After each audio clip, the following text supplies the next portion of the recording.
How to lose belly fat without hurting your back.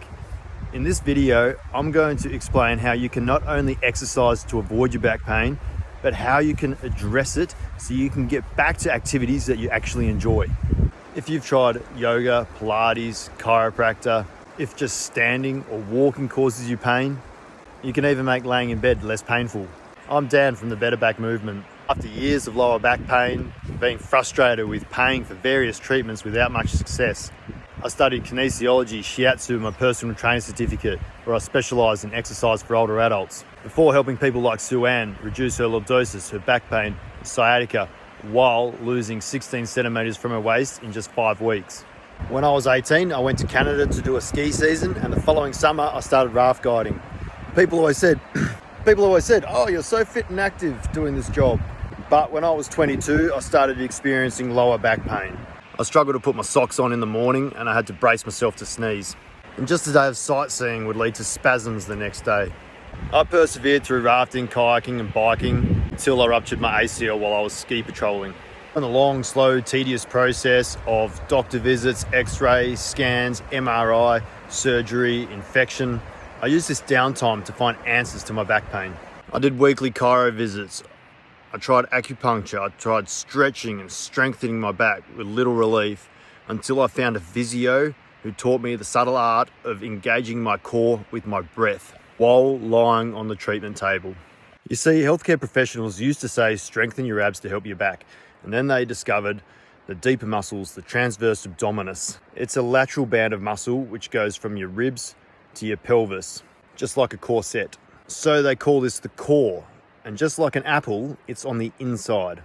And the problem is the fitness industry just started calling all the old school ab exercises core exercise because it sounds cool and trendy. And these so-called core exercises reinforce your tight hip flexors, which are pulling on the front of your spine. And just like all rehab, you need to relearn how to use it until it becomes natural again, second nature. It's a skill that you need to apply to all your training to prevent hurting your back again. You have to train from going unconsciously incompetent through consciously incompetent to consciously competent until you're finally unconsciously competent again.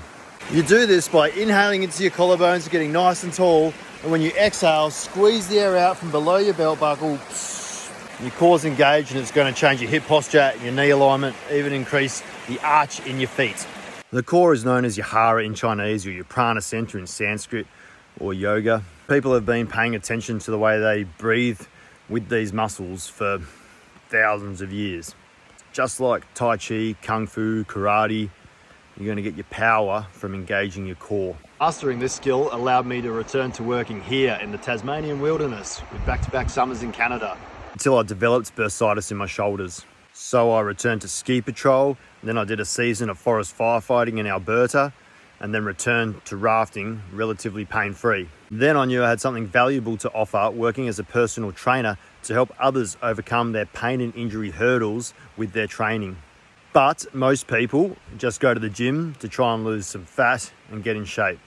And after 2.5 years of training, 6 times a week, eating healthy, I still look the same. Now more than ever, it was important for me to get in shape and show you how you can get in shape without this silly, painful, high-intensity weight loss exercise. Because crunches don't burn lunches. I hired a coach and lost 6 kilos in 2 weeks. I cut out all the carbs and discovered keto. But I couldn't sustain this way of eating meat 4 times a day. That's when I did my research to understand more about carbs and insulin. And after doing 3 bodybuilding comps, I learned that to change your body, you need to eat enough protein. I feel like it's all drummed into us, low carbs, low calories, but what do you eat, right?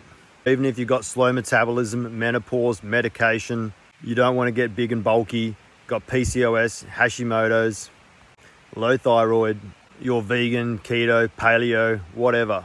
Protein is most important for weight loss. It's the most satiating of the macronutrients.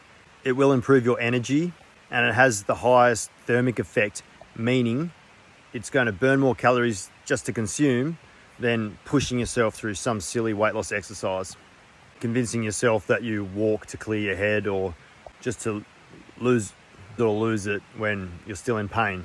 Then you need to ditch the scales and monitor your circumference measurements, as the goal is to change your body shape rather than just lose some scale weight. And then make some small adjustments to your routines and habits to manage your food intake based on your goals and your progress. If you want to speed things up, build some muscle, improve your balance, your posture, your mobility, maintain your independence and quality of life. I've designed the Better Back Movement program to help you do just that.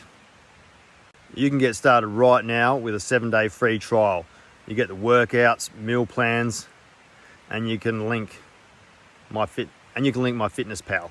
You can cancel anytime. If nothing else, you finally learn how to engage your core, unlike all these silly classes where the gym instructor in spandex is yelling, activate your core, and no one really knows what's going on.